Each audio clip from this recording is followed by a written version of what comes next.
सूबेदार साहब, एक अहम खबर है। गश्ती सिपाहियों ने आमिर के सुजामल को पहाड़ियों में भटकते हुए देखा है। जल्द से जल्द सेना की टुकड़ी तैयार करो। पिछली बार वो हमें चकमा देकर भाग गया था, इस बार वो हमसे बचकर नहीं जाना चाहिए। आज हम उसे जहन्नुम नसीब करा कर ही रहेंगे।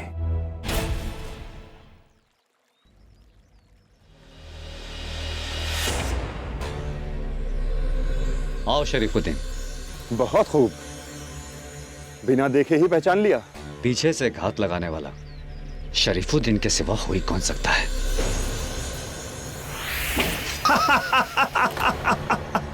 बहादुरी दिखाने का वक्त चला गया सुजामल। हमला!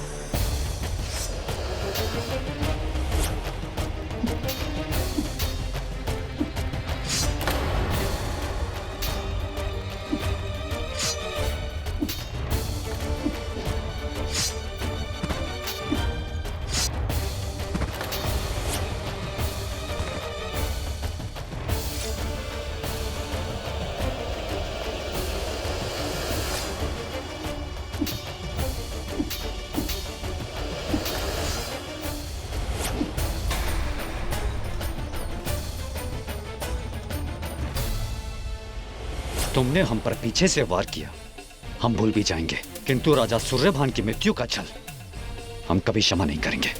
हमारी भूल थी, तुम्हारे कारण हमें अपने ही राज्य में द्रोही कहा गया। तुम्हारे कारण अपनी प्रजा की दृष्टि में हम विश्वासघाती हो गए। तुम्हारे कारण हमारे परिवार के सामने हमारा सर झुक गया। हमें माफ। ना तो हम किसी के तलवे चाटते हैं और ना ही किसी को तलवों में गिरने के लिए मजबूर करते हैं। मन तो करता है कि तुम्हारा सर काटकर अभी राजा सूर्यभान की मृत्यु का प्रतिशोध ले लें और वैसे ही तुम्हारा सर आगरा भिजवाएं, जैसा कि राजा सूर्यभान का सर आमेर भेजा था। किंतु हम ऐसा नहीं करेंगे, क्योंकि तुम शहंशाह जलालुद्दीन के बहनोई हो और हमारी बहन जोधा का उनसे ब्याह हुआ है। लेकिन इसका यह अर्थ नहीं हुआ कि हम तुमको दंड नहीं देंगे।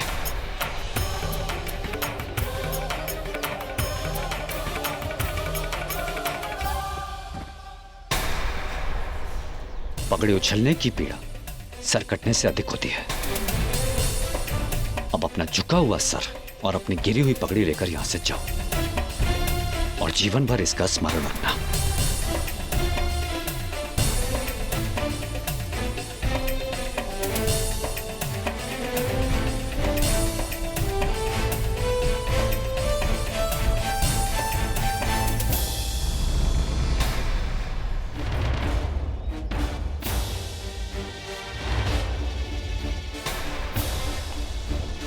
सुजामल, हम तुम्हें नहीं छोड़ेंगे।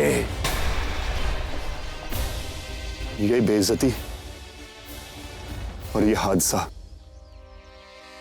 हमें छुपा कर रखना होगा। अगर जलाल को इसके बारे में पता चल गया तो जलाल का भरोसा हमारे ऊपर से उठ जाएगा।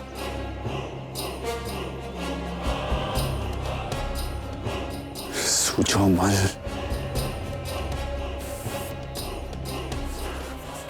विवाह के बाद होने वाली रस्मों को निभाने के लिए राजा भारमल आगरा के लिए निकल चुके थे। मैनावती का मन प्रसन्न था कि वो जोधा को देख पाएगी, मगर आगरा में जोधा इस बात को लेकर परेशान थी कि उसके पिता को जलाल और उसके संबंधों के बारे में पता लग गया तो क्या होगा। क्या करें हम मोती? हम चाहते हैं कि मासा को इस बात की तसल्ली दे कि हम ठीक हैं, उन्हें किसी बात की चिंता न हो, पर शहंशाह पर हमें बिल्कुल भी भरोसा नहीं है। अब भी समय है, हमारी बात मान लीजिए। जोधा, एक बार बात तो करके देखो उनसे।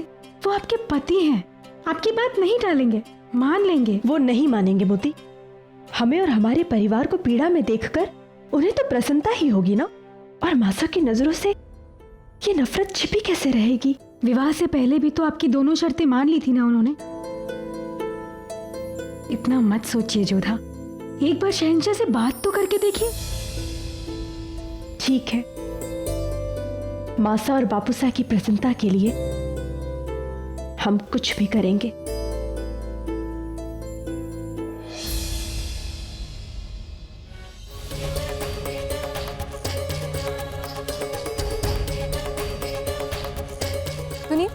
सलाम बेगम साहिबा। हमें शहंशाह से मिलना है। कहाँ होंगे वो? वो वहाँ है।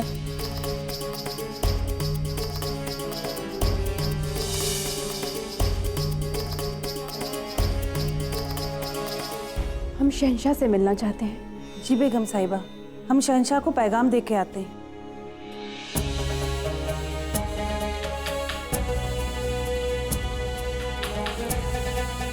हुजूर, जोधा बेगम आपसे फौरन मुलाकात करना चाहती हैं।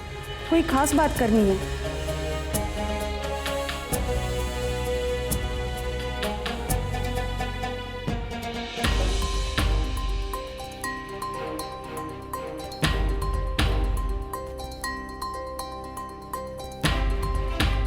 खुशामदी जोधा बेगम। तक लिया।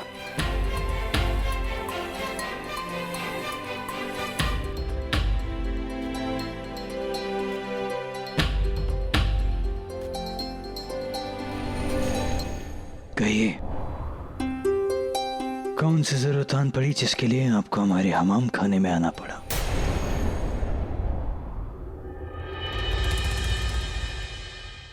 बताइए, क्या बात करना चाहती हैं आप? हमारे बापू सा आगरा पहुंच रहे हैं विवाह के बाद भेंट देने की विधि पूरी करने के लिए। जानते हैं हम, हमें पैगाम मिल चुका है। हम नहीं चाहते कि जो कुछ भी आपके और हमारे बीच में चल रहा है उसकी भनक तक उनको लगे। उन्हें बहुत दुख पहुंचेगा और हम उन्हें दुखी नहीं देखना चाहते हैं। तो आप चाहती हैं कि हम आपके वालिद साहब से झूठ बोलें? अगर आप ये सोच रही हैं कि हिंदुस्तान का शहंशाह झूठ बोलेगा और वो भी आपकी खुशी की खातिर, तो गलत सोच रही हैं आप। आप जा सकती हैं।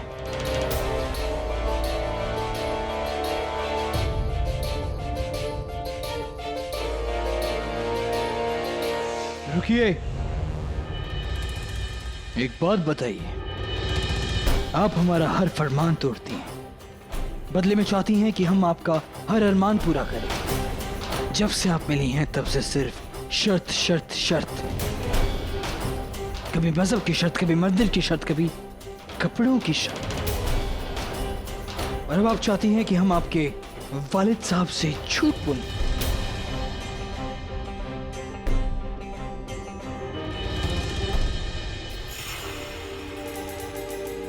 अब जाते जाते ये भी बता दीजिए कि हम उनसे क्या कहें, क्योंकि झूठ तो हमें बोलना आता नहीं। बताइए। बस कह दीजिएगा कि हमारे बीच सब कुछ ठीक है, हम प्रसन्न हैं।